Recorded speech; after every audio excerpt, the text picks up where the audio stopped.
Welcome to Game Chat with Bwana, episode 8. Tonight is January 31st, 2011. I want to welcome everybody to here to just.tv/Bwana or live.bwana.tv. We do this every Monday night around 8 p.m. Eastern, and it's about 8:15 p.m. right now.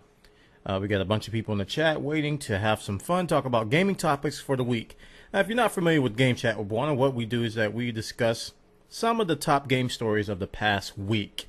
And with that, I'll actually show you the webpage. We'll talk about it. We'll discuss it. We'll have chat overlaid in some areas. You guys can discuss it in the chat room. Voice some of your opinions about the topic. And on top of that, on the end of the show, at the end of the show, you guys will have the opportunity to submit links to me so that we can talk about it. Now, I want you to submit those links at the very end. Don't do it now. And the way we do the links is that you have to ask the moderators to post the link, and you have to give them a synopsis of the link. And if the moderators feel that the link is worth discussing, then they will give you permission, and you can then post the link. And we ask that you do fairly recent stories. You know, with Game Chat with Bwana, we try to do stories that are less than a week old. So if you give us something like a month old or 2 months old, we'll go, well, maybe we shouldn't talk about that because that's kind of old. Unless it's very, very, very interesting that we just totally missed and nobody knew about it. So that's how we're going to do things tonight. I want to welcome all the newcomers, all the people who watch me on my YouTube channel at youtube.com/iobuffer. You guys are watching me over there. This is how we do it. We do it live and in living Bwana. All right, so let's get started. So we're going to kick things off with the biggest story of the week. I gotta say, guys, I wanted to just make a whole show dedicated to this because there's so much to talk about with Sony's brand new announcement, and a lot of people have been waiting for this. We dubbed it the PSP 2, PlayStation Portable 2, and it's definitely going to be talked about for probably the next, I don't know how many months, probably until E3. And this is codenamed the NGP. This is not the official name. A lot of people think it may be the official name, but it's not the official name. The official name has not been given out yet. We don't know if they're going to call it the PSP 2. We don't know if they're going to come up with some stupid name like Aardvark. I don't know, some crazy name. But it has been codenamed NGP, and this device has a lot going on. Now you can look at the picture in the shot here. It has a lot of cool things. It has the similar form factor as the PSP, and I think a lot of people wanted this. I think a lot of people wanted improvements on the PSP, but they didn't want to deviate too much from the original form factor. And the first thing you're going to notice when you look at this new, I think when everyone looks at the, ow, I just hit my mic very hard. When everyone looks at the PSP, I'm getting excited. When everyone looks at the PSP 2, they're going to look for one thing and one thing only. Where is the second analog stick? I don't see it. Where's the analog stick? Where is it? I don't see it. Oh, there it is. There it is. This thing has 2 analog sticks, and PSP Sony fans across the country yelped in unison. They were so happy because they saw that second analog stick, and so many people have been waiting on this, and it's finally confirmed by the folks at Sony. So check out the screenshots here. Joystick has some pretty good shots. I think Engadget also has a lot of different high-res pictures of this device. Now there's a lot going for it. We're going to talk about the specs. We're going to talk about what it can do in a little bit. But on the surface, it has a 5-inch OLED display, and that was one of the rumors that a lot of folks brought out in the past week. They said it was going to have an OLED display, and that's going to be huge. Why is that going to be huge? Well, a lot of people see the term OLED and they're like, well, I don't see the benefit of that. Well, it's going to have a resolution of 960 by 544 packed into a 5-inch OLED. That's going to be 4 times the resolution of the PSP. Now, the PSP was not a graphical pushover. That thing had a lot of power, and it offer some pretty good graphics. This is going to be 4 times that. All right. Sony is finally, all right, I don't know if some people may hate this. Some people may like it. Sony is finally going to do a touch screen. I think, the Nintendo DS is, they're well known for their touchscreen interface. And, Apple, of course, Android and iPad and Samsung Galaxy tabs and all these different portable devices are all touchscreen. The PSP was left in the dust. PSP didn't have a touchscreen. I think the last time I used my PSP, I was trying to touch the screen. I was like, wait, oh, I can't do that. So they finally got a front touchscreen and a rear touchpad. Rear. There's something in the back of this device which acts as, I don't have a picture on this particular site. Did they show it? Yeah, they show it here. Let's take a look at it. It has a touchpad on the back, and you can see with the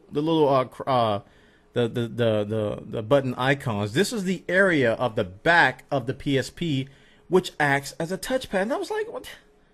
I thought about this when the rumor came out that they were patenting this technology. I was like, that's kind of weird. Why would you do that? And then I thought about it. I thought about it some more, and I thought about me playing. I went immediately to me playing Madden on the iPhone. Big problem I had with Madden on the iPhone was that my big greasy thumbs were all in the way. I could barely see what I was doing because my thumbs were just all over the screen.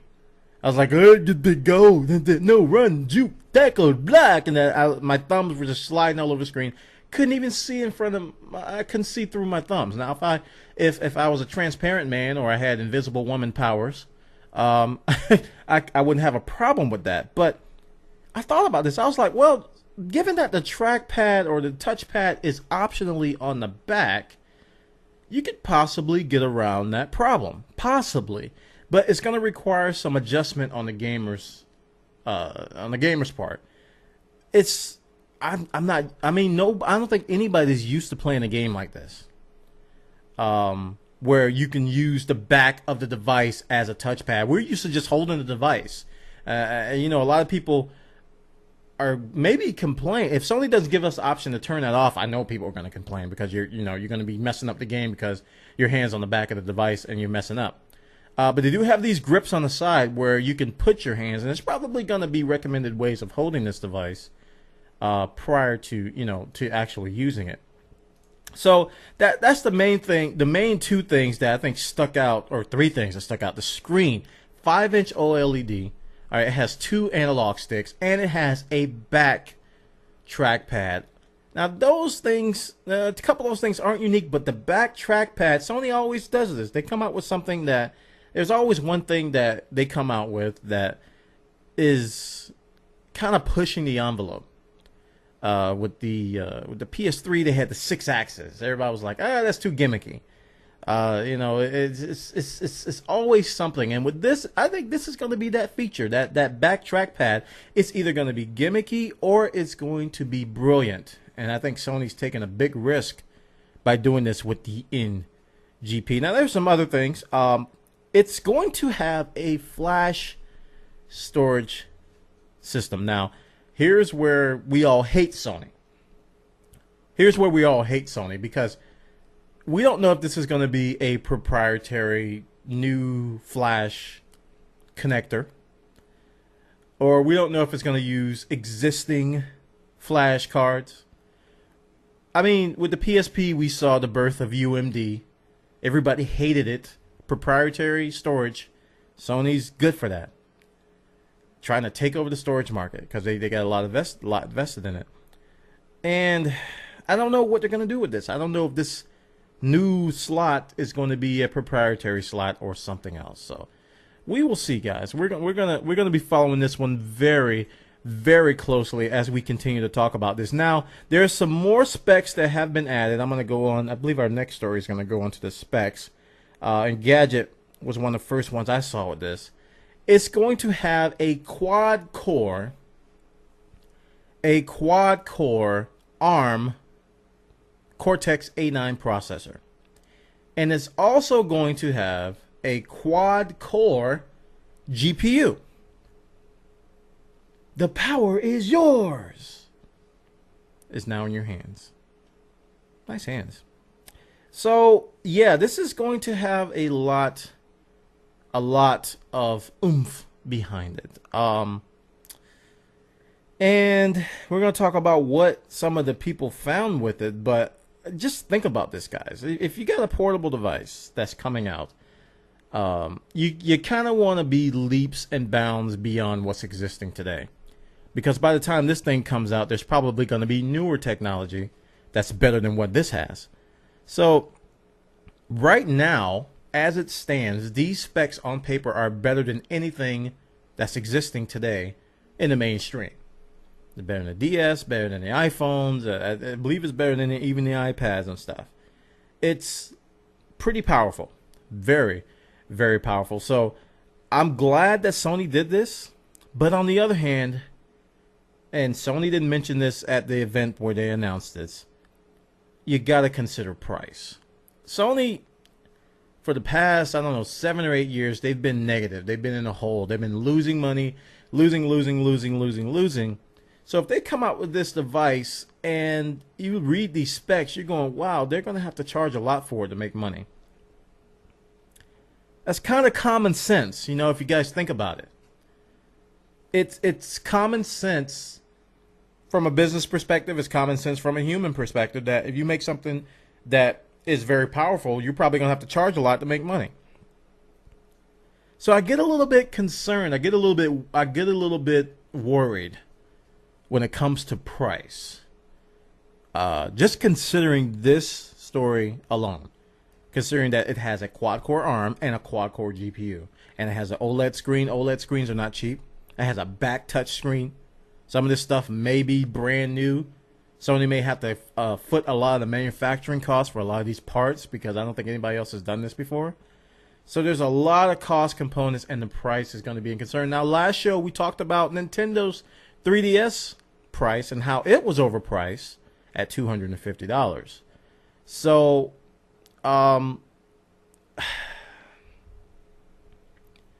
you know, they approached Sony CEO and they asked him about this, and you know, I think it was CEO or it was the Americas guy, and he said it's not going to be $599. I was like, it better not be. Well, that's obvious. It better not be $599. So it's I don't know. It's something that I think a lot of us should really think about if we're going to save money for this. It may be very expensive. Now, some other things that it has is that it has a built-in GPS and Wi-Fi location service support, and it offers 3G and Wi-Fi access. So here's another thing that's very, very interesting, and you got to consider the cost when you think about this. 3G costs money. If you go with a 3G provider, when we say 3G, we're talking about like AT&T, T-Mobile in the Americas, you know, and overseas you got Orange and all these other GSM providers. That costs money. That's a subscription fee. Are they going to include it? We a while ago we talked about the Amazon Kindle on Bwana.org radio, and they included 3G, lifetime 3G with the Kindle, which was a revolutionary thing. It was like, wow, I don't have to pay for the 3G subscription. With the iPad 3G, you have to pay for the 3G subscription. With the I don't want to call it PSP2, with the NGP, well, if you get the 3G device, are you going to have to pay an extra $20, $30 a month for 3G data? That kind of skyrockets the investment beyond whatever $300-$400 to in the thousands quickly. When you talk about paying over time and how much the investment is. So to get the full power, the full breadth of this device, how much is it going to cost? So we can oodle and Google about the specs, and we're going to talk about the gaming lineup in a bit. But how much is all of this going to cost? Yeah. But it's very, very cool. Sony talked about some matchmaking things they're going to do with GPS and, you know, finding excuse me, finding friends nearby, finding people nearby using the 3G data and, you know, all the multiplayer aspects of 3G. It's going to be very, very cool, but at the same time, maybe very pricey. So 802.11n, I should go through some more of these specs. 802.11n is going to be included. Infrastructure mode, ad hoc mode, Bluetooth 2.1, EDR, A2DP, all that stuff. So this thing is packed. It has a front and rear camera. Very, very cool technology in this device. Now, we can go on and on about the specs, but we still got to consider the price. So check this one out, and you'll see what I'm talking about. So we're going to move on to the next part.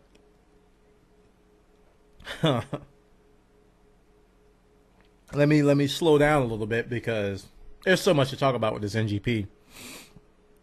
Here's where my jaw dropped. Metal Gear Solid 4, a PS3 game.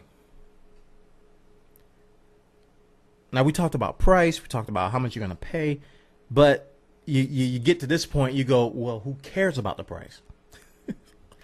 Metal Gear Solid 4 was demonstrated on the NGP running at 20 frames per second. Now, I know you might say, well, boy, 20 frames per second is hardly something that I would want to consider in my day-to-day portable gaming life. It's gotta be at least 30 frames per second, or else I just consider it a failure because everybody knows that 30 frames per second is the bare minimum for any type of effective gameplay on a portable platform. Well, get this, guys. This is a PS3 game. Metal Gear Solid 4, which was touted as being one of the better looking games, if not the best looking game on the PS3. You are getting 20 frames per second on a handheld device with this game. And the point they were trying to make with this is that existing PS3 games can be effectively ported now.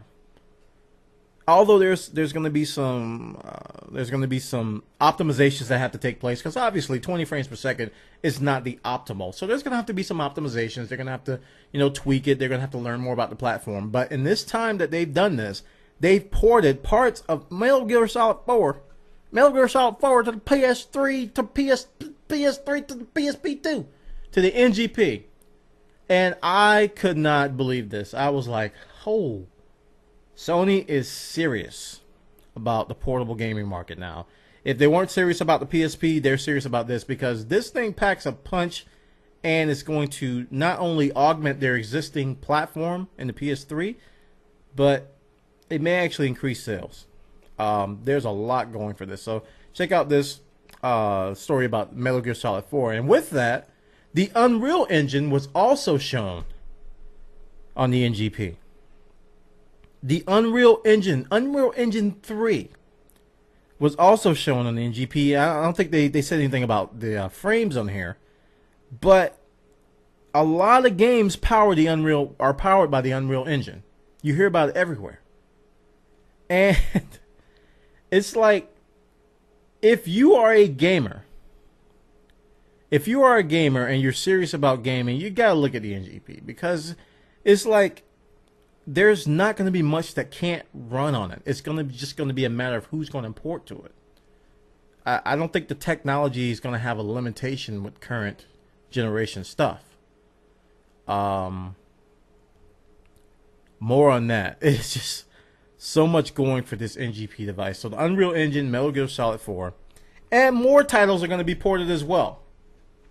So we're talking about Uncharted, Killzone, Resistance, Little Bit Planet. All these big Sony titles, all these big Sony titles are coming. Wipeout, Gravity Days, but I don't see Ridge Racer. No Ridge Racer. That could be a good thing. There's more titles here. Call of Duty, Broken, Gravity Days, and remember, the thing has 2 analog sticks. That's no longer a limitation. Hot Shots Golf, Hustle Kings, Killzone, Little Bit Planet, Little Deviants, Reality Fighters, Resistance, Smart Ass, Uncharted, and Wipeout. very, very, very, very impressive. I talked about the 3DS, about how it not only is it going to be an impressive hardware device, but they have a lot of game developers backing them. Now I gotta say, the 3DS's title lineup still outshines this, but this is good. But you know, you can't knock the 3DS's pipeline. It's still stellar. But this is not only going to be portable versions of these games, these could potentially be direct ports. And that is what I think should make you excited as a PSP owner. I'm talking to PSP owners now. 3D people, 3DS, Nintendo 3DS, and Nintendo DS people probably won't be terribly excited about all this, and I don't blame them. You know, they're with Nintendo. But if you are a PSP owner right now, I think you have plenty of reason to be motivated to follow this story. You don't have to be excited, but you should be motivated to follow what's going on, especially when it comes to the price. And one other thing that I didn't mention is the battery life. The battery life is another concern. Is this thing going to be an hour? Are we going to get above 3 hours? Is it going are we going to have to carry a car battery in our backpack to play this thing for 15 minutes? What kind of battery technology has Sony gotten in this? So, it's going to be removable. I think it is. I think they listed it's going to be a removable battery. I'm not sure. So it's definitely something to be watching with this device, especially since it has Wi-Fi, it has GPS, it has 3G, all these different radio components of the technology which could potentially drain the device. They're all there. So if you're using all of this, if you're playing a Metal Gear Solid over 3G and you're using GPS to find players and stuff, blah, blah, blah, blah, blah, yeah, you might get an hour of battery life. We got to see. We definitely got to see. So you can check out more of these stories over here on Joystick. Joystick did a great job of covering this. Now, you're probably wondering, why didn't Sony go with 3D? Why didn't Sony go with 3D in the NGP in this next revision of the PSP? And I consider that as well. I thought, you know, Sony is the king of 3D. They are the poster childs of the poster boys. If you hear about 3D, you hear about Sony. They are always talking about it. All the newer games that are coming out, they have an optional 3D component. Sony's selling 3D TVs. They're all about 3D television. They're all about 3D, blah, blah, blah, blah, blah. It's just being pounded in our brains. And they decided against 3D in the NGP, which kind of impressed me. I'm just not a fan of 3D. So I saw that Sony said, well, we considered the possibility of 3D, but we decided against it. I think it's they just didn't want to do it. If they were going to do it, they probably were going to do a variant like Nintendo did, because Sony did come out a while ago saying that they had already looked into the technology that the 3DS is using for their stuff. So they're quoted in talking about this, Sony Europe. He says, we view 3D as having the greatest potential in the near term in what I would call a dedicated entertainment environment. So they're basically positioning this argument that 3D works well in an environment dedicated to it. I love the spin. I love the spin. This is kind of a roundabout smack to the 3DS, because obviously the 3DS is not a dedicated entertainment environment. They said that's in the home, around the television, and where it's a shared experience. I think that's really important. So they really put some thought into these statements, because they not only support what they're doing with the television and the PS3. They're kind of dinging and knocking the 3DS as well when saying this stuff. You can agree with it, you could disagree with it. I think it's good marketing spin. I personally, I could care less about 3D, so you know, it's like whatever.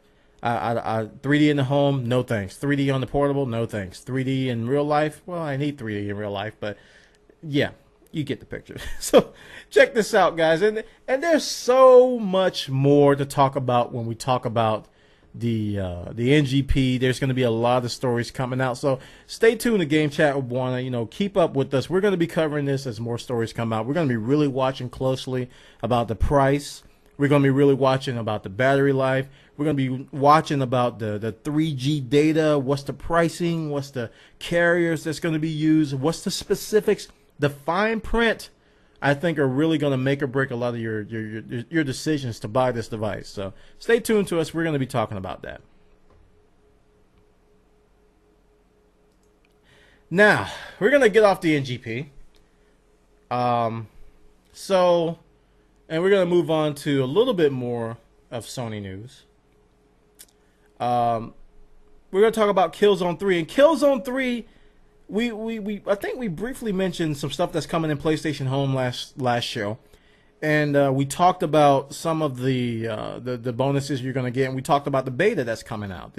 The open demo beta, if you will, that's coming out very, very soon. I think it's coming up very, very soon. But there's also going to be a single-player demo. A single-player demo. So if you're not terribly interested in the multiplayer, but you want to see what the Killzone guys have done as far as the pacing, the controls, the narration, and all the immersion of the single-player game, you can take part in this demo that's coming in February, which starts tomorrow. Today is the 31st. So February is already upon us, and it's going to go very, very fast. So if you're looking to, check out Killzone, you can get the demo that's going to be coming out. They will be PlayStation Move enabled. So if you did buy the PlayStation Move and you want to see if Sony comes through, Sony and Guerrilla Games come through on what they promised at E3, a very, very accurate PlayStation Move experience, you can try it out in the demo before you even buy the game. So check the story out. This one's on the PlayStation blog. They got the details on that particular story.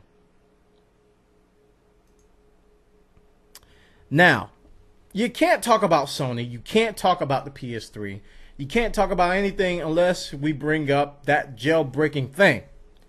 That jailbreaking story with GeoHot and and all that mess when it comes to just the whole hacking thing. Now, so I don't have the story in the links, but Sony did come out with a firmware release that essentially disabled the latest jailbreaks, but they were re-jailbroken days later.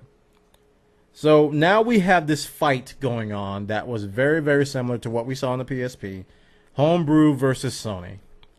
And Sony releases a patch, Homebrew fights back, and they crack it again. Sony releases a patch, Homebrew fights back, and then they release a patch again. I really, really hope, and I hope you guys hope too, that these two crowds come to some sort of resolution, because the fallout could hurt us. Sony can get more and more strict, the jailbreakers can get more and more aggressive, and we're left in the wake of all of this battle that's going on.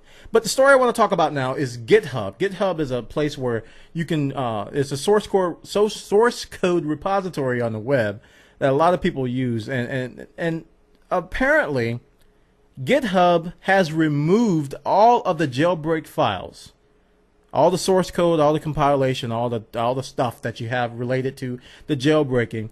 They removed all those files after Sony sent them a DMCA takedown notice. So if you haven't been following this story, Sony has successfully got a temporary restraining order on GeoHot that, they were awarded this by the judge, and they can essentially, I think they can take his computer, they can take his stuff. It's basically he can't do anything related to jailbreaking under this restraining order. So it's kind of out there. The code's out there, and people have to work with the code. They have to deal with the code on their own without GeoHot. So apparently, GitHub had to do what they had to do, because they apparently follow DMCA takedown notices. So If a company sends a DMC takedown notice to your stuff on GitHub and you did something wrong with it, GitHub's going to take it down. So, yeah. This is getting ugly fast, guys. This is accelerating to a point to where, like I said, we're going to be caught in the aftermath. There's going to be a lot of nuclear fallout. And people who play, I think it was even Black Ops and Modern Warfare 2 on the PS3, they're already starting to feel it. Hackers are hacking in new and creative ways. And Sony's they're making, I mean, 2011, and you got to look at this, guys, from this perspective. 2011 is Sony's breakout year. Look at Sony's game pipeline. Look at what they're coming out this year. This is the year, if you look at Sony's plan, that they plan to take the 360. They got everything in place. They got all the titles in place. They got all the different aspects in place to overtake the 360 this year. Okay? And this is going to hurt it. I said it before, I said it again. This whole hacking thing may hurt it to the point to where software sales are going to crumble. Piracy is going to inflate. And Sony's 5-6 year effort could be down the toilet based on this one hack. And us, the people who own the PS3, who we recently bought Little Bit Planet, which has Little Bit Planet 2, which has a huge future, a bright future on the PS3. The game it has nowhere to go but up. More and more, these epic levels are coming out. People are playing more and more with each other on the PS3. And wow. This could be some huge damage. So check the story out. The Joystick has the details about how this whole thing went down. So thank you, Joystick, once again. I'm going to rename the show to the Joystick Podcast. Get all my stuff from there. Now we're going to shift over to the Nintendo. And I got to say, guys, Nintendo has bad timing. Immediately following, let's go to the next story. We're not going to talk about this one. We're going to the other story. Immediately following the NGP announcement, Nintendo announced earnings. I got to say, their timing is terrible. Everybody was excited about Sony's announcement. They were like, oh my goodness, Sony is really coming with some really cool stuff. How will Nintendo respond? Nintendo says, well, Q3 profits were down 46%. And we're not going to sell as many consoles as we thought. Now, granted, Nintendo is doing some good work. They still selling a lot. They're still kicking everybody around in the console race. But the timing of this was just terrible. Oh man! And they didn't pick the time. I mean, they have announced their earnings. Man. So they slashed their annual sale expectations, projecting 16 million Wii's sold, and 22.5 DS handhelds. I'm sorry, they projected it to 16 million, down from 17.5 million, and 22.5 DSs, down from 23.5. So they shaved about a couple million off of each. They said, we're not going to sell as much as we thought. And remember, Nintendo was profitable, I don't know, maybe like 9 or 10 quarters straight.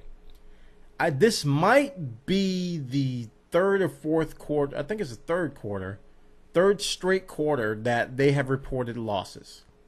And everybody was all over Nintendo because they said Nintendo does things a certain way because they have to remain profitable. They don't have the backing like Microsoft and Sony does with all their different divisions.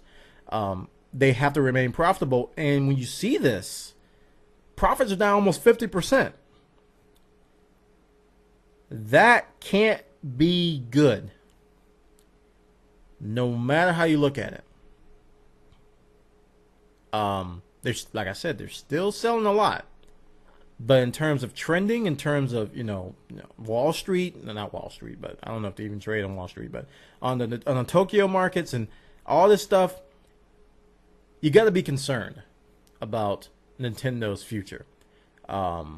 Is the Wii going to hold up? Is the 3DS going to be the new flagship device that everybody thinks is going to be? Because right now the DS is the flagship device. It prints money. You guys seen that message? Seen that picture with they're holding up the DS and it's printing money, because it literally is printing money. We will see. Nintendo might have to make some cuts. They might have to change the way they do things. So bad timing on Nintendo's part. Now with that, talking about the 3DS, the browser that the 3DS was supposed to come out with and the App Store or eShop has been delayed.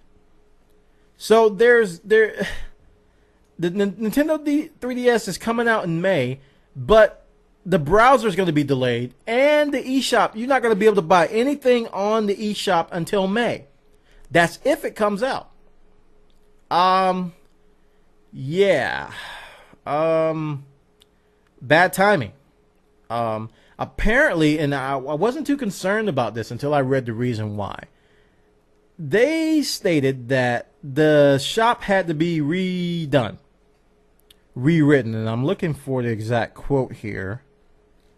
Yeah, here we go.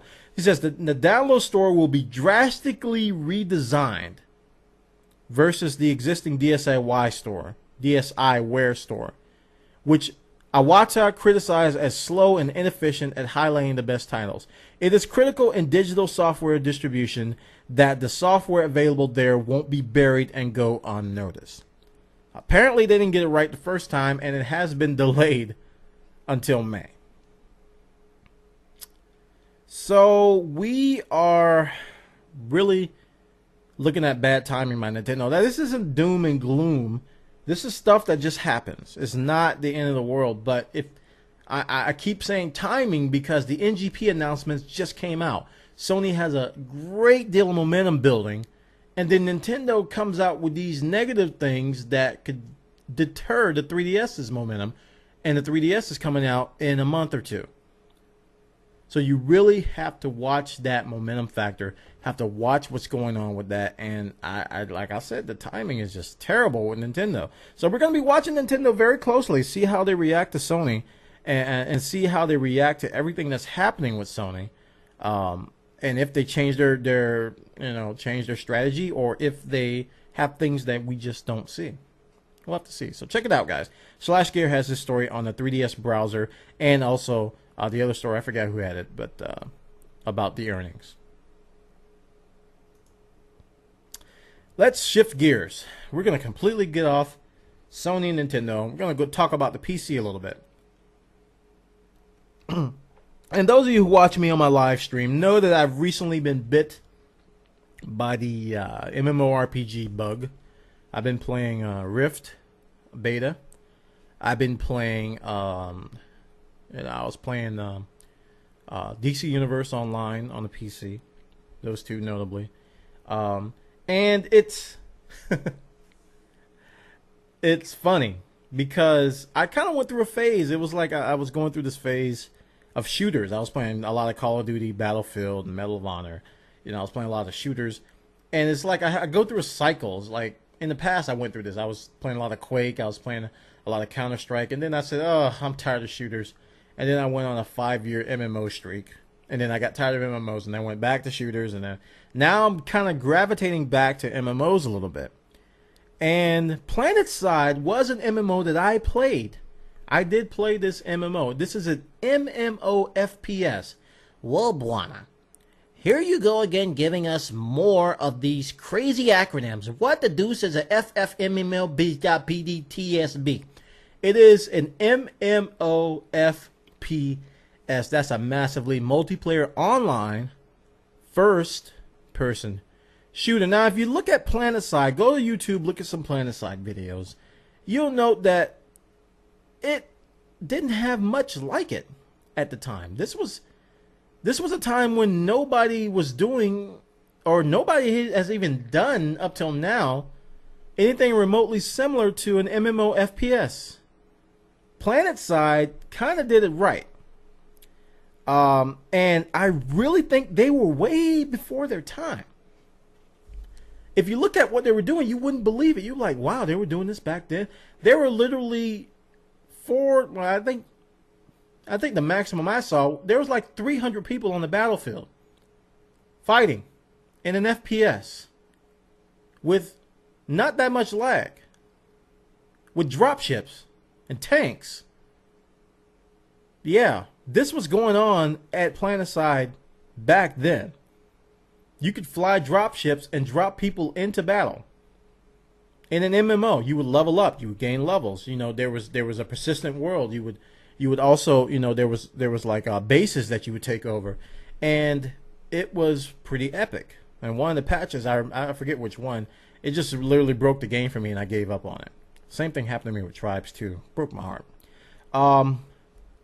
So PlanetSide Next is the next revision of this. It's coming out. They're coming out with a new PlanetSide very, very soon. And what they're touting is something a little bit different. All right. Most times when a new MMO or a new game comes out, they're promising the best graphics. We're going to have Unreal Engine 7. It's not even out yet, but we're going to have it. And we're going to push the envelope with every video card. You're going to have to get 3 jobs to buy a video card to play our game, because our graphics are just going to be that good.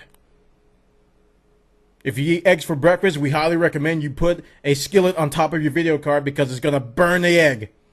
You know, this is the kind of the attitude that a lot of these next generation shooters come out with. They're going to push the envelope with everything. PlanetSide's going the opposite way. They're going, well, we're going to give you the PlanetSide experience, but we're aiming for low-end machines. We're aiming for those machines that are as old as 6 years old, which is different. It may not be, you know, some people may say it's stupid. Some people say they're going to fail. But you got to admire it. It's a different approach. And PlanetSide is still going on today. It's not dead. It's still going on today. They're looking at launching this in March, guys. They're looking at launching this in March, with a beta starting next month. And I don't have the developer's tweet, but he's been tweeting all these renders of the vehicles and all of the different aspects of the game, kind of getting people their mouth salivating for what's coming with the game. So keep your eye on this one, guys. If you're into shooters and you're kind of curious about the whole MMO FPS, you know, you might want to bookmark some PlanetSide websites, and you follow us. We're going to be following the story about what may happen with PlanetSide Next. I really think this is one to watch. It's not going to be the absolute, I'm not going to say it's the best absolute shooter that's coming out, but nobody has really done this, guys. MAG on the PS3 is the closest I can think of. You guys remember MAG? Remember they came out with E3 and they said 256 players on a battlefield at once. You will not see epic battles of this proportion on anything or any scale ever. Sony is king, king, king. Get your kids in the house and watch these epic battles. So, when Mac came out with that announcement, a lot of us, including myself, said, well, PlanetSide did that. People are like, what the deuce is the PlanetSide?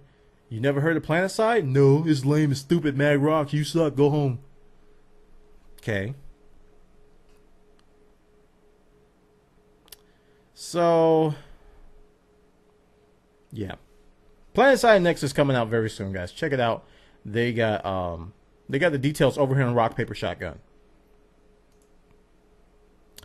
Now, we're going to move on talking a little bit more about the PC platform, a little bit more about the MMO. And if in case you didn't know, this was announced a while ago, but Champions Online, which is a superhero MMO, went free to play. The story here says that it goes free to play today. That was January 25th.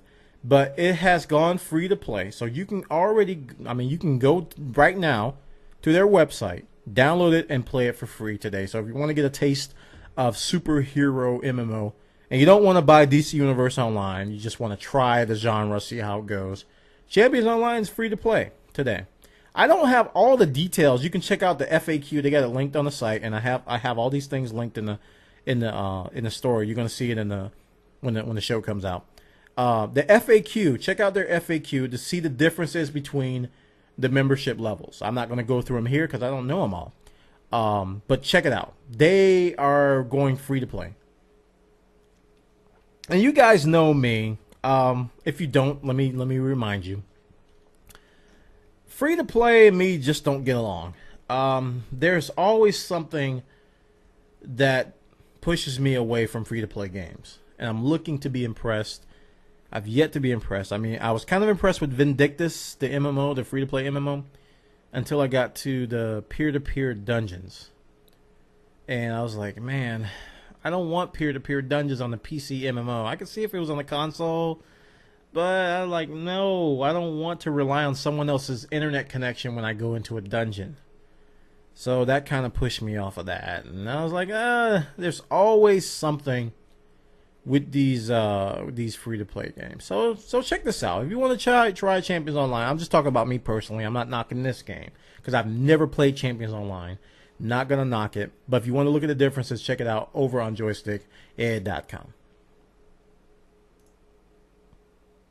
Now we're going to talk about Starcraft 2, which is a real-time strategy game, which is gaining ground, getting very popular with all the different tournaments. The GSL, the Global Starcraft League that operates in Korea, is getting more and more traction in the United States and in the West, as well as in Korea and Europe, Europe areas, and Canada. I can't forget Canada and South America,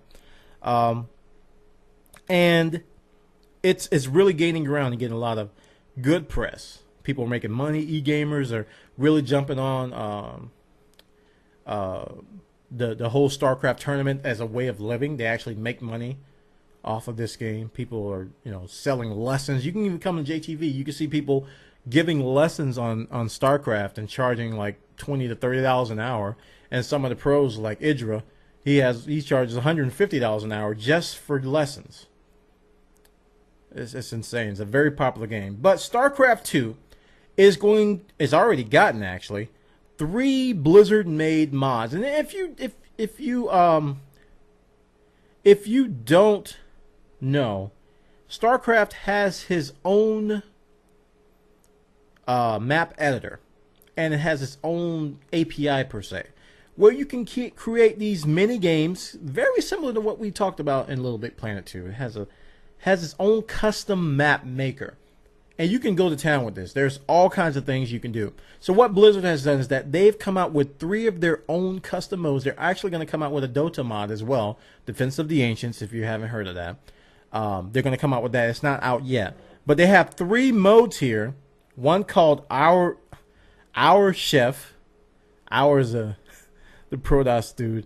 And I haven't seen this one, but apparently it is based on the popular cooking show Iron Chef. They call it Our Chef, and the category is collection and cooking. That's a little mini game. They also have Star Jeweled, which is going to be based on Bejeweled. These 2 I wasn't too excited about. The Left to Die one is actually pretty fun. This is kind of a take on Left 4 Dead, where you build and gather resources by day, and waves of zombies or mobs or zergs hit you by night. And they have mobs even named similar to Left 4 Dead. Instead of a boomer, they have a kaboomer. Instead of a smoker, they have a choker. It's this little play on words on all the different mobs that come at you. It's very, very fun. And I don't know if Valve's pushing the envelope. I don't know if Blizzard's pushing the envelope, because Valve pulled that move with Defense of the Ancients and got that copyright. You guys remember that story? Valve got a copyright on Defense of the Ancients, even though Defense of the Ancients is a Warcraft 3 mod. So Blizzard was kind of like taken back by that. Like, we don't know why Valve would copyright something based on our game, but maybe this is kind of a jab back at Valve and say, hey, we're gonna make a Left 4 Dead clone in StarCraft. It's pretty fun. But if you haven't played it, try it out. They're absolutely. If you got the game, all of these mods are free to play. You just go up to do a custom game, search for the different game type, and you're on your way. We played this after we have a Starcraft 2 community night every Friday night at 8 p.m. And I think after the Starcraft 2 community night was over, I played this mode with Hypnomatic and Minyoung, or Hayubushu in the chat. And we actually had some fun with it. We played until GSL came on Saturday morning. So very, very good modes, very fun. If you got Starcraft 2, check it out. They're very, very, very, very addictive. Now we're going to move on to our next story. And we're going to talk about Little Big Planet. Now, I talked about StarCraft 2. And StarCraft 2 has all of these great custom levels. We talked about Left to Die. And if you bought Little Big Planet and you want some recommendations on what are some of the really cool levels, check out this link here. This is over on multiplayerblog.mtv.com. 11 awesome Little Big Planet 2 community levels. 11. And they've got a lot of cool ones listed here.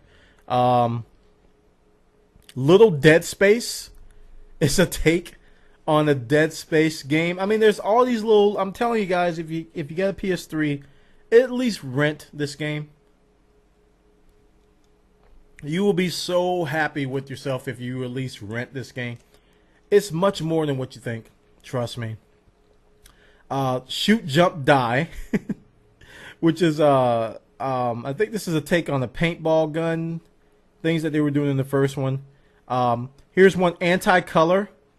Very, very anti-color, if you will. It's like a reverse color scheme. And then there's Omnicron Neon City. It looks like Super Meat Boy a little bit. Some of the Super Meat Boy levels on this one. Resident Sack. Pretty much a take on Resident Evil. Very, very cool. And then there's more. So there's 2 pages of these. Let's go to page 2. And here we have, oh, I think I played this one. Vile Anchorage. It's a nice shipwreck level. Ultimate Pinball Challenge. Unhearted Drake's Misfortune 2. I did play this one. I actually played this one on the stream. Unhearted Drake's Misfortune 2. I'd take on Uncharted. Blast Radius. I haven't played this one yet. I might have to try it. Assassin's Creed Brotherhood. Look at this. Someone made an Assassin's Creed Little Big Planet 2 level. Flowery, a take on Flower, and so on. So those are 11 examples of some awesome Little Big Planet levels. You guys, if you don't have Little Big Planet, like I said, at least rent it. And if you do have Little Big Planet, check out that link in the stories to get some suggestions on some great levels. Now, we talked about Dead Space levels on Little Big Planet, but this is kind of bad news in terms of Dead Space DLC. According to the Escapists, EA confirmed to the Escapists, this is on Rock Paper Shotgun, that the Severed DLC, now this is the Dead Space 2 DLC, is not going to be available or not coming to the PC platform. Now, let's take a drink for this one.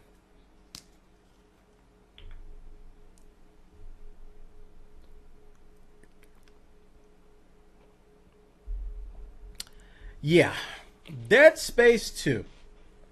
For some unknown reason, EA has decided to forego the PC platform for this DLC. Now, I'm anti-DLC to begin with. So, there's a part of me that goes, well, we don't want your stupid DLC. You can keep your stinky DLC. We don't want it. But there's another part of me going, well, why in the world is a PC getting such bad treatment? I don't understand why EA's doing this. Some of the divisions are EA, a lot of the divisions of EA were founded on PC. I don't know. Is it money? Is it resources? Were there too many problems with it? I mean, to me, it's like you're telling PC players don't buy it on the PC platform. Are they looking to push us away So they don't have to support the platform anymore. So they can point to the sales and go, "Well, we didn't sell enough on the PC platform, and hey, we just can't support this particular platform because we're not getting enough return on investment." Oh, but you leave out the part where you don't put DLC on the platform and nobody wants to buy it. Yeah. I really, really, really don't like this story, and I hate to see companies purposely do this. It doesn't make sense. Even though PC players generally hate DLC, they still buy it. You can go to the Modern Warfare 2 forums, and you can go to even the Black Ops forum. People are like, "Oh, they charge too much for these map packs. I'm not going to pay for it." Blah blah blah. And they're the first ones to buy it. People buy this stuff. All right, they say one thing on the internet and then they say another thing with their wallet. And me, I'll tell you guys, I hate the idea of DLC, but I will buy it. I don't know about Black Ops DLC. That might be my. I don't know about that one, but I bought Bad Company 2 Vietnam. Had a blast. Oh, I had a blast with Bad Company 2 Vietnam. I'm kind of itching to play it a little bit, but I'm getting tired of shooters a little bit. But Dead Space 2, man, Dead Space 2 Severed. I don't know why. I can understand if it was delayed. I can understand that. I mean, the whole timed DLC, the whole timed exclusive on DLC is the new thing now. I can understand that, even though I don't agree with it.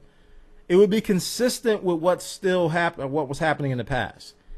But to just snub the entire platform is disheartening. It's a little bit, it makes you not want to support the company. You look at what they're doing, you're like, I'm just not going to buy their games anymore. If they don't want to give us DLC, I'm just not going to. I'll go play something else. There's plenty of other games.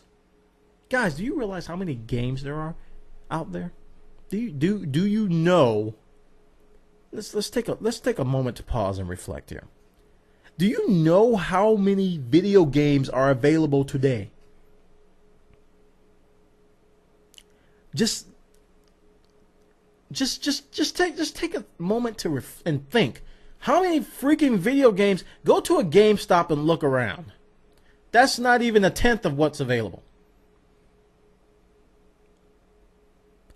There are so many games. Vegeta, what does the scouter say about the game level? It's over 9. No, I'm not going to do that. EA has got to realize this, that people, even though Dead Space is a popular game, even though a lot of people like it, they got to realize that people will move on. I mean, especially on the PC platform, people will move on. And that's going to be money coming out of their pocket. So Dead Space 2 Severed not coming to PC. I'm not happy about it, guys. I'm quite sure you guys aren't happy about it. So we're going to move on. I didn't buy this game. I do have the first Dead Space. I bought it for like $5 a while ago. I forgot which Steam sale it was. But I do have the first Dead Space. I haven't even played it yet. Too many games. Too many games. Now we're going to shift gears a little bit and talk about a very touchy topic in gaming in general. And I want to discuss this with you guys and see how you feel about it. I can tell you how I feel about it. And we can go from there. Now, this article / gear says that more action and fewer cutscenes in video games, please. This is kind of an opinion piece. Where a guy, this article basically goes on record, and I'm going to summarize a little bit. Basically, games right now may have a too high a percentage of cutscenes, if you will, video segments in between gameplay. We call them cutscenes. May have too much of that and not enough gameplay. Now, we in gaming, we see the trend. We see it moving towards entertainment, not raw video game, that we all grew up with. And even me and my generation, we grew up with like raw just like berserk and asteroids, just raw fun. You know, somebody come and watch you, they won't have a they will not, maybe not be entertained by it, but you playing it, you would be entertained. Today we're seeing games that are not only fun to play and be immersed in, but you could sit down with family members and watch it like a movie.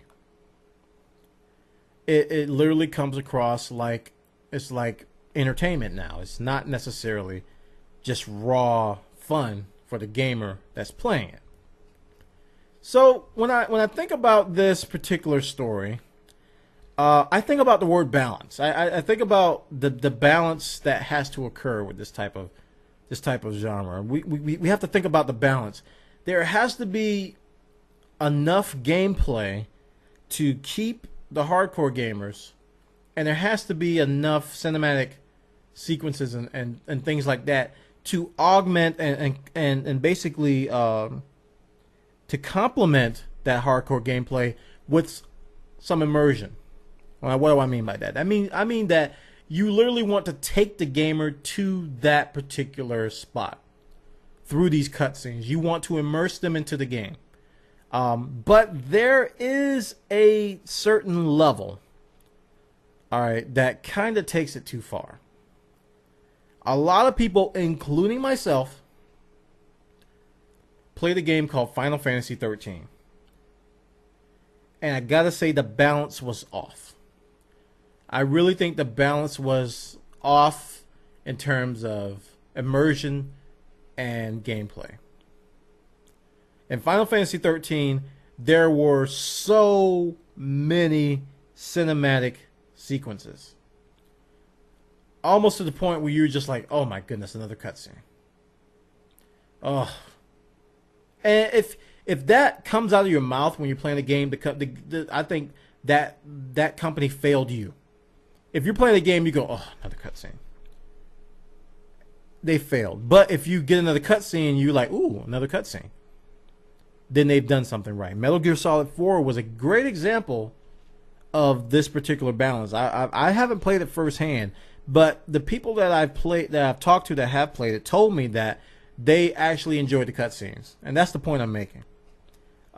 With games like Uncharted, I played this myself, and I found it was a weird position with Uncharted 2 that I found myself enjoying the cutscenes more than the game. I was like, this is weird. Why am I enjoying why am I looking forward to the next cutscene and I'm like, I don't want to play, I just want to watch. I was caught off guard with that, and I think I finished the game like 5 times. And you know, companies should be proud of that. If you can get a gamer to go back to a game and just complete and finish it, they really should be proud of that. And Uncharted 2, which is why I really respect that game, because it literally changed the way I looked at video games. Sorry, I hit the mic again. It literally changed the way I looked at video games. I was like, wow, here is something that is different. And games like Infamous 2 have gone on record to say that they got a lot of advice from the people behind Uncharted. And Infamous 2 is going to have a lot of that in it. I just hope the balance is there. So when we talk about more action and fewer cutscenes in video games, please, this article, there's got to be there's a delicate balance there. If you got way too many cutscenes to the point to where you don't want to watch them, it's going to hurt you. But then you got games like Super Meat Boy.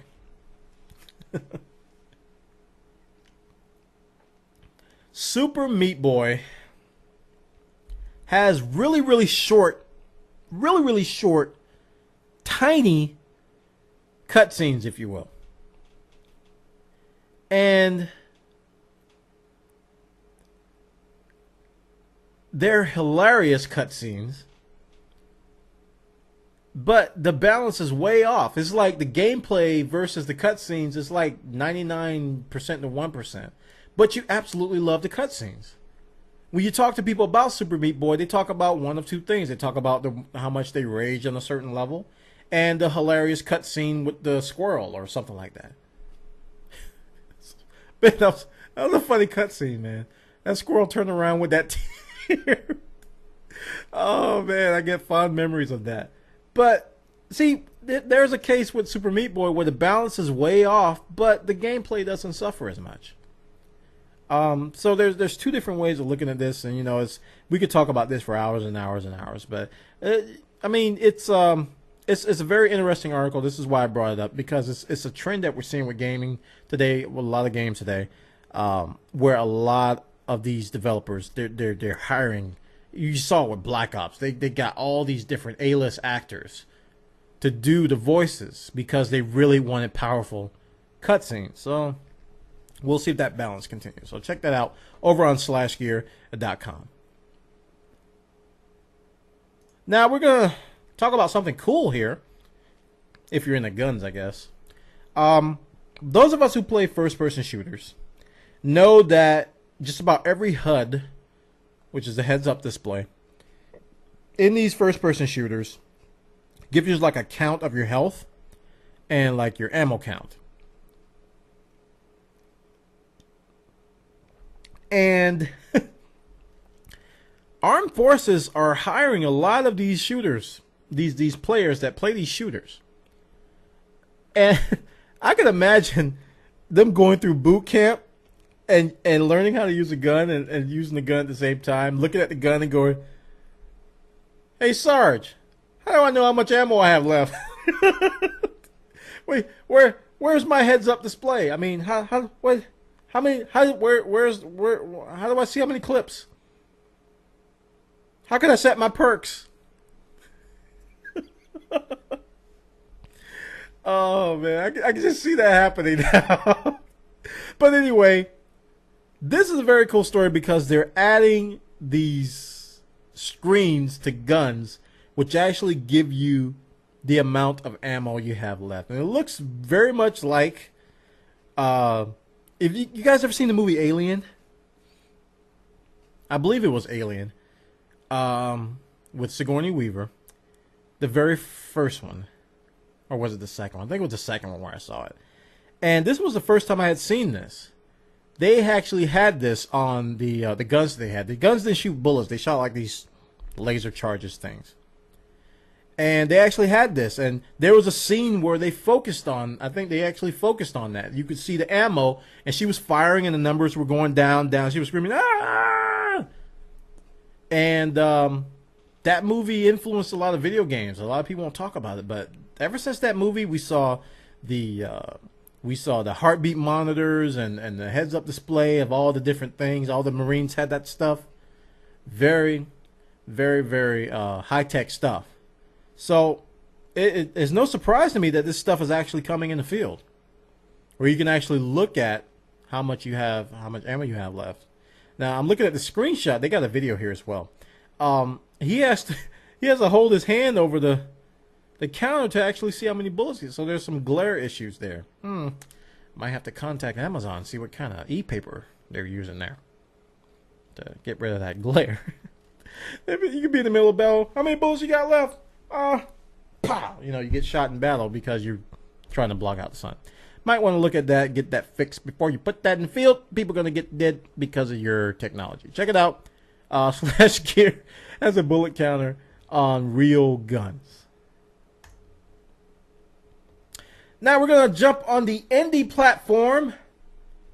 And I was just talking about this yesterday, and the day before. There's this game that came out recently called Magica on the PC platform, and it sold 30,000 copies on the first day. 30,000 copies of Magica sold on the first day. And this is a kind of an action RPG type game, dungeon. Looks like a cartoony Diablo. I saw it played on Justin.tv, and I was immediately interested in it. It looks very, very cool.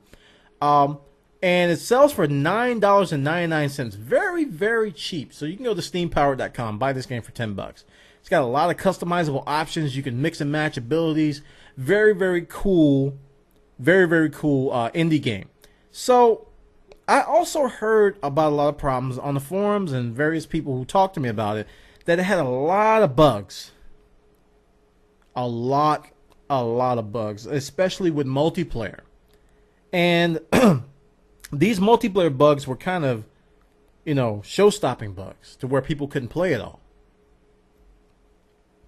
And this article says it's being patched as often as possible. It was released on the 26th. And I looked at the Steam patch notes, and I have been seeing this name pop up every day on the Steam newsfeed. Magicka update release. Magicka update release.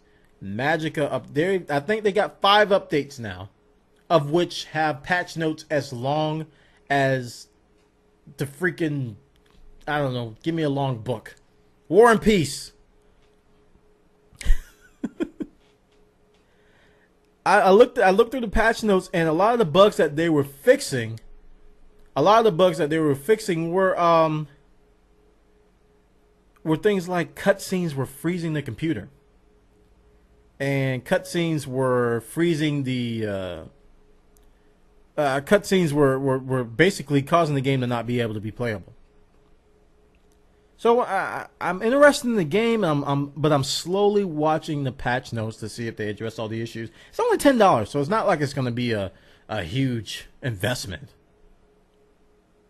So yeah, check it out. This was over on joystick.com. They got the details over there. Now we're going to talk about Direct to Drive. Direct to Drive has released, or is trying, a new game rental scheme. A new game rental scheme. Now, Direct to Drive is a digital distribution arm of IGN for PC games. And game rentals for PC games has been kind of avoided. And a lot of us, including myself, kind of wondered if someone was going to try to do it, if someone's going to try to get around the potential piracy. And what they're offering over at Direct to Drive is that you can get for $5, and you can try a game for 5 hours. And I looked at that and I was like, that's expensive. You're paying $1 an hour for a game.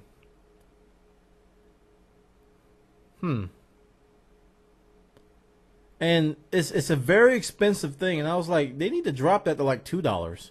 Seriously, that $5 is very, very expensive in terms of game rentals. Now, and they're trying this with some games, Divinity 2, Fear, Race Driver, Grid, and Silent Hill Homecoming. These are some of the titles that they're trying it out with. I really, really can't get this. So they're talking about some of the balance issues in this article, and I agree with it. For 5 hours, I don't know. $5 it's very, very expensive. So check it out. I mean, other rentals like GameFly, you pay that almost that much a month. How much is GameFly a month? Is it still $10, $15 a month? And you can rent games and play the full game on the consoles. So I don't know. I'm kind of, I want this to happen on the PC, but not like this. This one's over on GamePolitics.com. I don't know. I'm trying to think of the right words to say, because it's something that the PC platform needs. We need a try before you buy a system. A very good one. Demos have worked in the past, but we're now getting demos in the form of betas, where we're kind of begging them to test their game. And it's kind of a bait and switch type of a mind brainwashing thing that we've all been duped. We're actually, in some cases, we're paying to test the game for the developers. Admit it, guys. You are paying that. Some people are paying for demos. They're paying for betas to test the game for the developers, and they are supposed to be paying you. People get paid to test games. So they're taking this whole demo thing, and game developers, and I'm sharing a little secret with you, game developers are they're rewriting the rules so that they can save money on game testing and get you to pay them to test your game. If you go in your room and sit in the corner and think about this for an hour, you're going to slap yourself. You're like, wow, I'm actually begging them to give them my money so I can do something that they're supposed to be paying me for. I got hit with it too. Remember we were talking about free game? Yeah. Yeah. So it's very, very, very, very interesting that they would do this. And I don't know. I want it to succeed, but I want the demo system to be changed. Check it out. GamePolitics.com has the details. All right, now we're going to talk about Notch.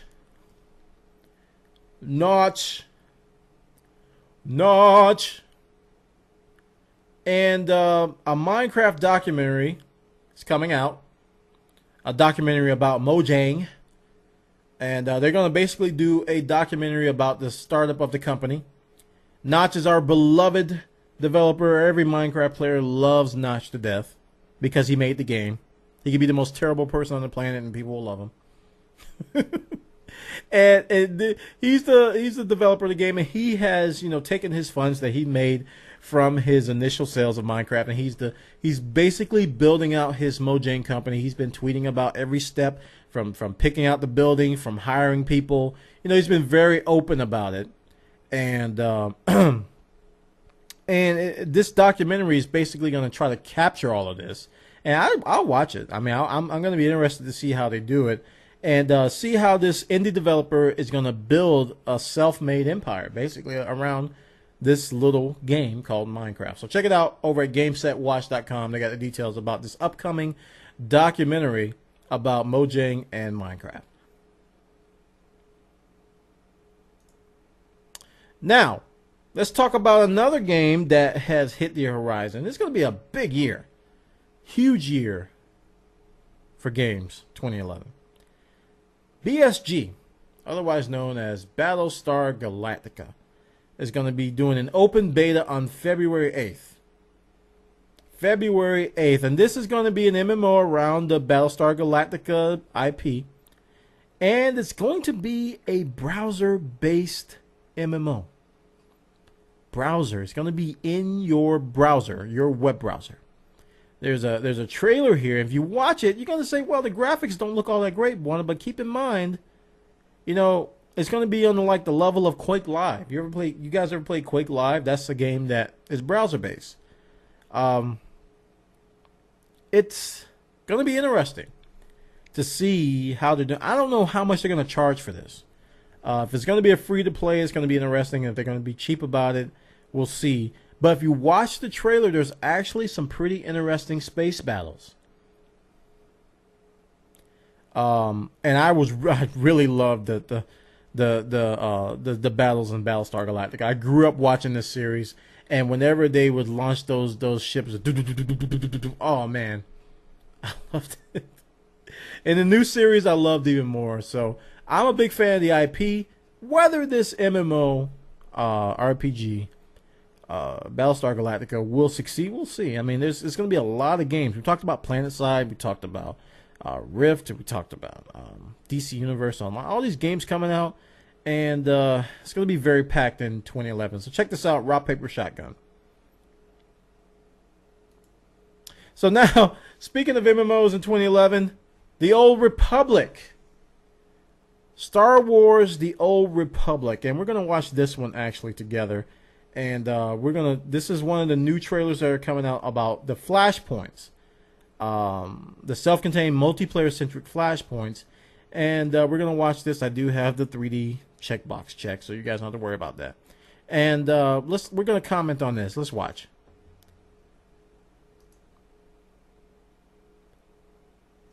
Great job. Great job. Well, first we're going to watch an ad. I'll see you next time. Not if I see you first. Boo! Hugging! Go away! You suck! Blah, blah, blah, blah, blah, blah. Crest! Yay, Crest! And scene. Shut up! We don't want to hear about it. No. Go away. Star Wars! Oh, Republic, please! Go away! Shut up! Alright, here we go.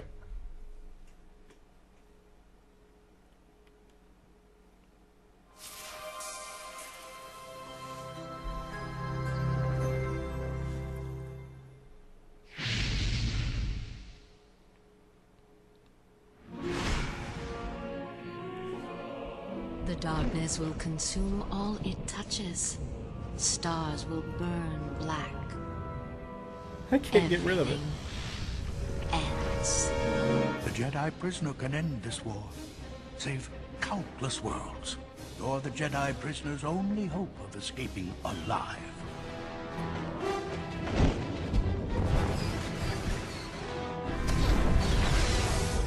Our team will free your friend, no matter what it takes.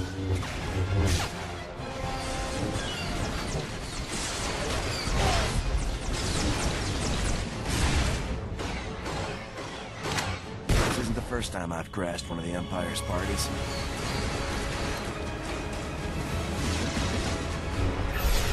You're standing in a tomb, and I'm burying you in it. The fortress defenses are crumbling. There's no more time.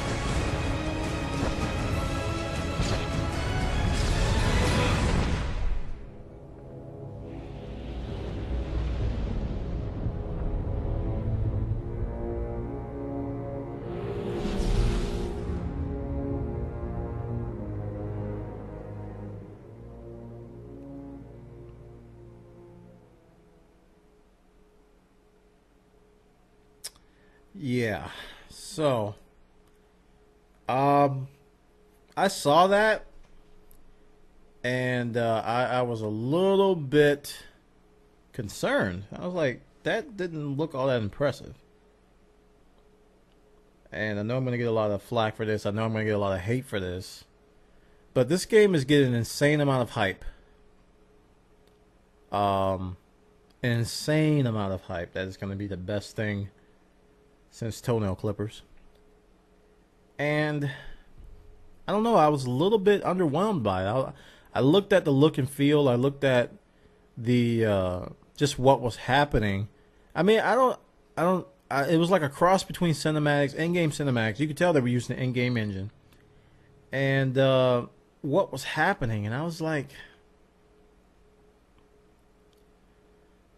I hope it gets better.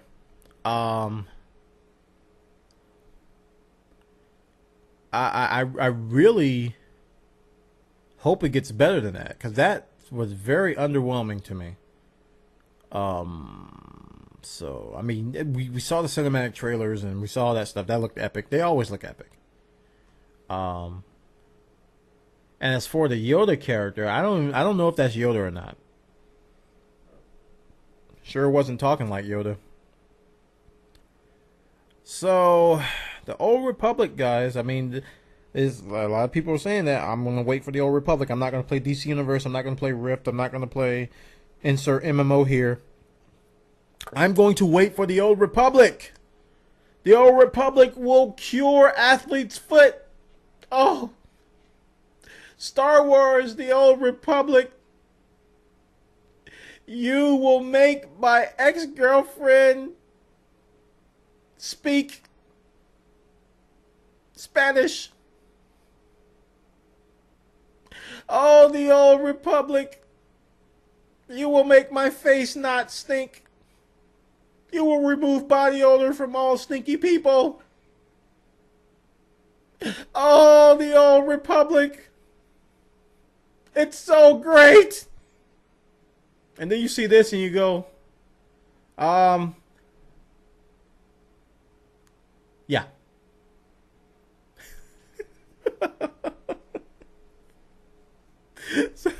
so, oh man. So check this out, guys. It's over on joystick.com. They got the video. The game is got a severe amount of hype, so they got to be very careful. And like I said, I see a game that gets really hyped, and I set my expectations pretty low. Because, you know, just to set up for disappointment. And our final story, for the night, is we're going to talk about World of Warcraft. And apparently WoW, the Blizzard guys and WoW, are going to be targeting the gold sellers. And they're not going to be targeting them directly, but they're going after their wallets. They're targeting their PayPal accounts. They've contacted PayPal to issue warnings that their funds are in jeopardy. Because you are conducting acts that are not of the kosher variety. So they successfully petitioned PayPal to issue notices to the major names in gold selling, warning them that if they didn't stop selling WoW's virtual currency for non-virtual currency, their accounts will be irreversibly suspended. Which means they will seize the funds, you won't be able to get the funds, and blah, blah, blah, blah, potentially millions of dollars in jeopardy here. So very smart play on Blizzard's part to get at these people profiting from a video game that they're making in a roundabout illegal way, going right after their accounts. So check the story out over on joystick.com. They got the details over there. All right. So now, guys, wow, this show is running pretty long. We are about to get into the final segment of the show where you guys submit links to me. And please ask the moderators for permission to post the link. In that ask to post permission for the link, tell them what the link is. Don't just say, I want permission to post a link, please. Tell them what the link is before you post the link. And once they give you permission, we will talk about it. So you guys go ahead and get your stories out, get ready, and we'll begin to discuss that stuff. All right?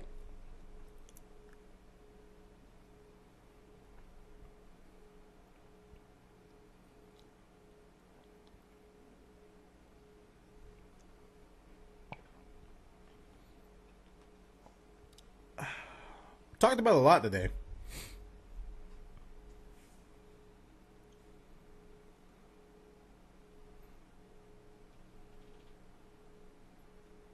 Wait for the mods to give you permission before you post the link, and we'll go from there.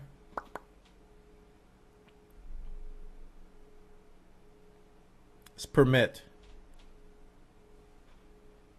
Oh, got timed out.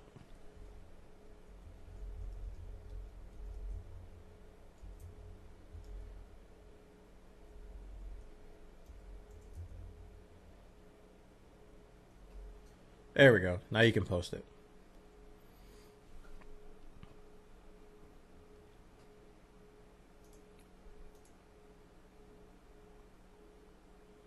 Okay. Let's get this first link. PlayStation Move getting opened up to the PC. This is very interesting. Because we had been talking about Kinect getting a lot of traction because people can hack it on the PC.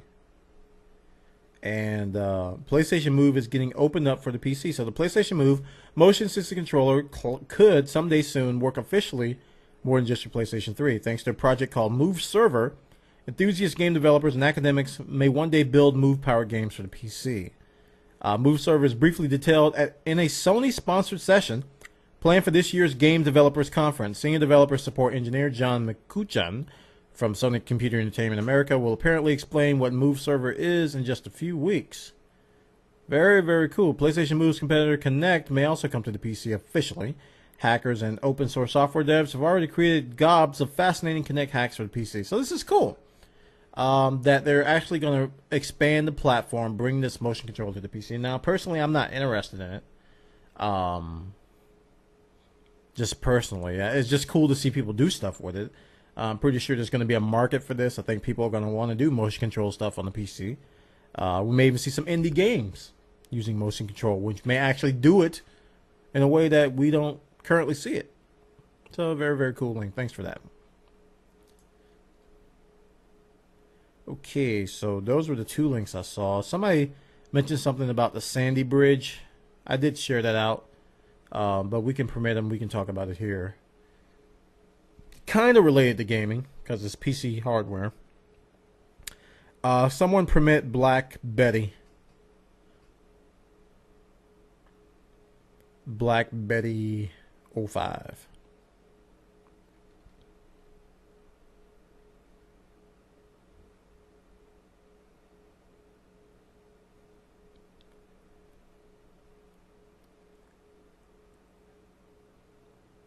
Black Betty still here?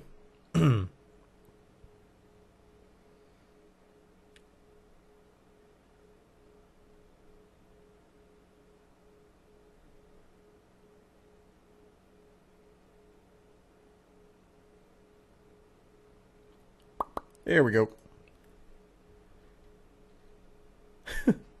They're showing Will.i.am because he's new appointed position at Intel.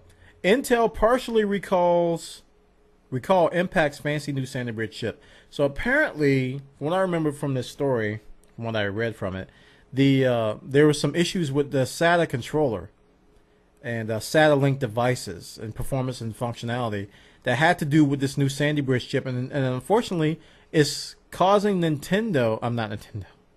causing Intel to recall some of these new Sandy Bridge chipsets, and this has to do with gaming because this is some of the newer technology that's coming out. Sandy Bridge is probably pretty much going to revolutionize a lot of the mobile gaming as well as the full desktop gaming. It's going to have insane amounts of performance, both in video and in gaming. So very, very interesting to see that they're going to have to recall already this particular thing. So check it out. This one's over on Kotaku.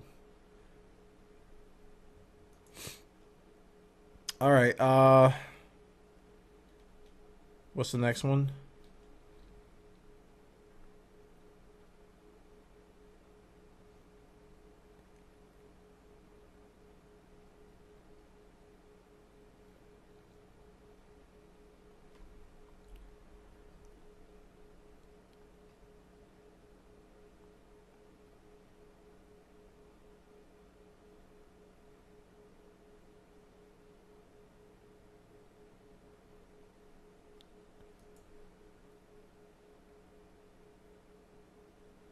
This is old. This is a month old, dude. Sigh. Next story.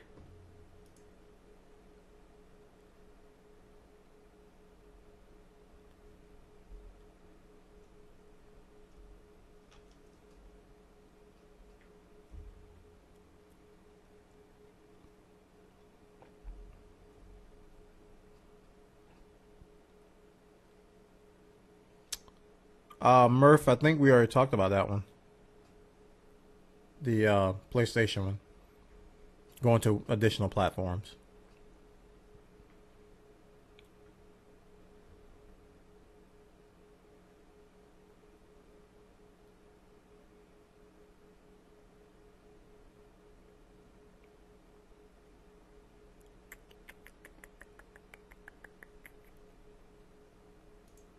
Oh, really?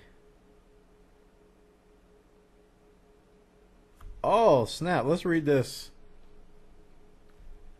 You gamers can't drive. Apparently, according to this article at Jalopnik, video gamers more dangerous drivers than non-gamers. A new study discovered players of racing video games like Need for Speed take bigger risks, are ticketed, and crash into stationary objects more often than their non-gamer counterparts. But frequent gamers do pass driving tests in fewer attempts. Guys, real life damage is real. Come on. The study on gamers and driving was put together in Continental Tires, who quizzed 2,000 motorists, half gamers, half non-gamers, between the ages of 17 and 39 on their driving habits.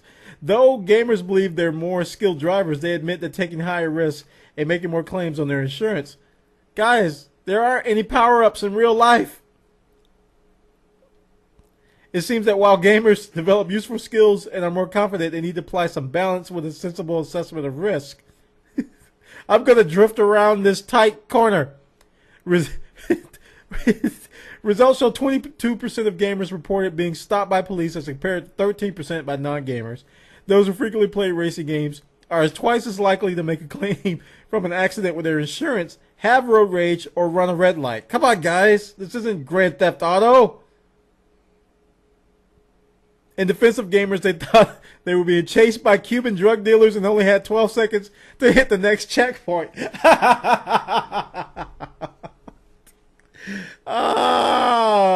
what I was thinking. That was my line of thinking.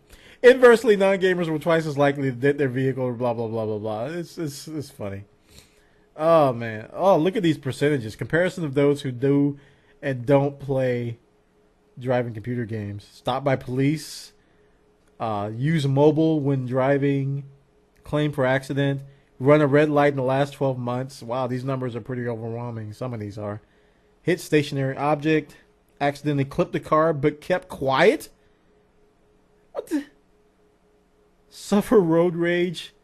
Whoa, 45%? Road rage. Come on, guys, get a grip. 25% speed. Scare others while driving. Well, you stick your head out the window and go blah, blah, blah, blah. Blah, blah, blah, blah. I don't understand that one. Why you scare others while driving? Anyway, good link. Good link. I saw another one pass through. Mortal Kombat related. Is there one above that? No. Okay, let's do the Mortal Kombat one. Okay, Mortal Kombat live action series to span 9 episodes. Huh. Director Kevin Tancharion is planning to film 9 episodes, running between 7 and 10 minutes each for their live-action Mortal Kombat series. Interesting. That was announced by Warner Brothers earlier this month in an interview with Game Sutra. Tancharion says that there's sure to be violent video, blah, blah, blah. So he's going to do 9 episodes of this series. Very, very cool. Those of you, I like, for a while, the Mortal Kombat movie was my favorite video game movie. Because video game movies tend to be terrible. And for a while, Mortal Kombat was my favorite. And then Resident Evil came out, and I was like, okay, Resident Evil's up there too. Alright.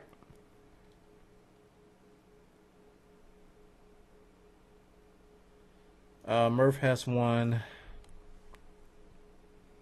Congressman pushes for warning labels on games. The label would read, excessive exposure to violent video games and other violent media has been linked to aggressive behavior. This is borderline politics. I don't want to discuss this too much, but at the same time, you know, there have been studies, there have been links. Whether it's enough for labels or not is another act. So, yeah, let's stay off that subject. That just leads to nowhere safe on the internet. Because I know if I give my opinion, people are gonna storm me and raid my home. You all stink! Stop running red lights. Canadian Steam Netflix users feel the pinch of new internet UBB policy. I used to love this image. I used to use this image all the time. There has been a failure on the internet. Canadians are up in arms against new internet cap policy coming into effect soon thanks to Canadian Radio Television Telecommunications Commission CRTC. Basically, rather than enjoying the benefits of downloading unlimited data via the internet, users now have to pay hefty fines if they cross their set data plans. Usage-based billing basically has been around for quite some time. I hear about it all the time. People who watch my stream say that they can't watch it as much as they want because they have caps. So apparently there's some stuff coming out in Canada. Yeah, if you're basically going to be watching Netflix, you're going to hit it very early. Netflix consumes a lot of data. So yeah. Did they say in this story what the caps are going to be reduced to? Let's see. As low as 25 gigabytes per month? Wow. 25? I could do that in a couple weeks. Not even a couple weeks. Just by the streams I watch. That is terrible, man. That is so low. Wow. And we download like 7, like the Rift beta was what, 7 gigabytes by itself. Sheesh.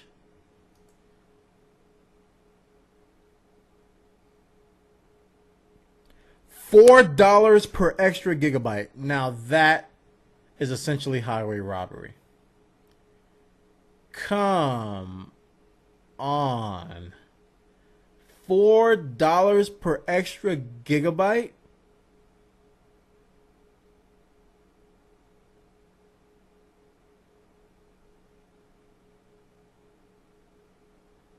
The day it comes here is the day I just stop downloading stuff. Seriously, everything is low quality for me. I am not going to be paying these companies this amount of money. Nope. Not going to do it. I will stop using internets.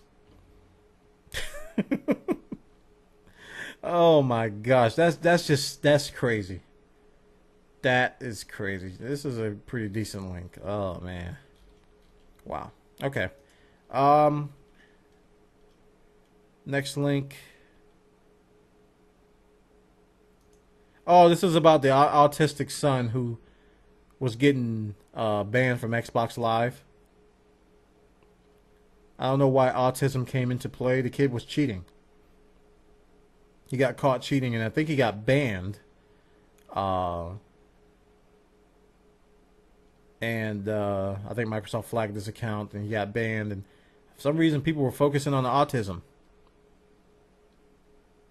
I don't know why. All of a sudden, the cheater just flew out the window.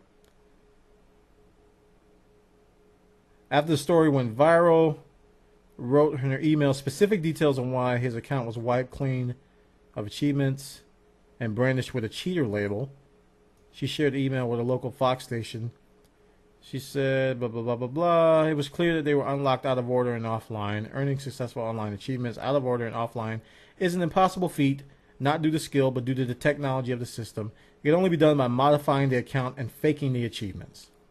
So the kid hacked his achievements and, yeah, got caught. Pretty much. So the mom kind of agrees with that. Okay. Next story. PS1 difficulty emulation difficulties. So this is saying that there's some difficulties with emulating PS1 games on, is it the PS3? Yeah, they're talking about PSN, so yeah. So what's the gist of this? Sony's managed to move past, I don't have time to read all this, but apparently there's some PS1 emulation issues on the PSN. Okay. TLDR, exactly. Next story. That it?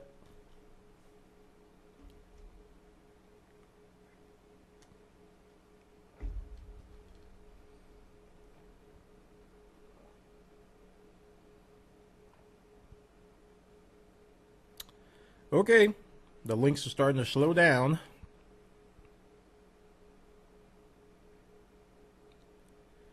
And with that,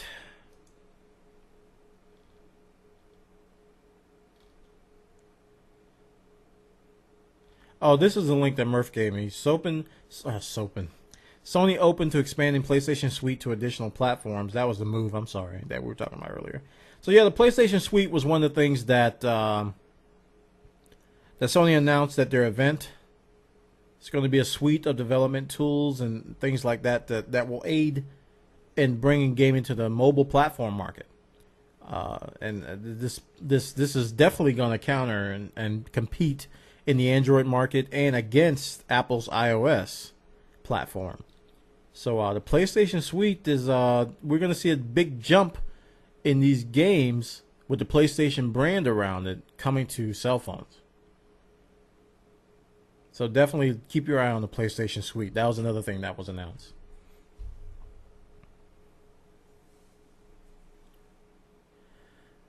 Okay, how many viewers we got? Are we at 100 or so?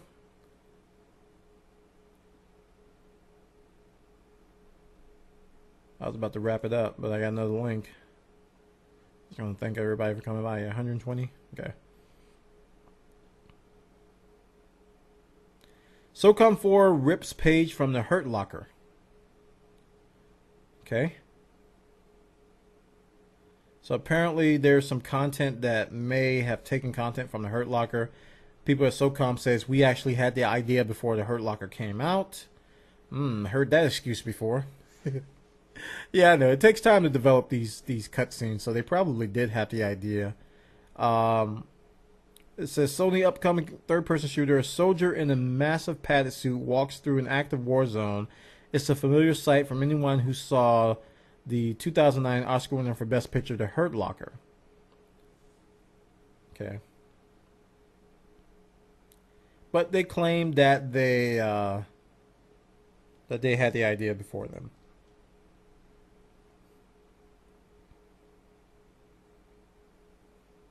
Okay. Good link.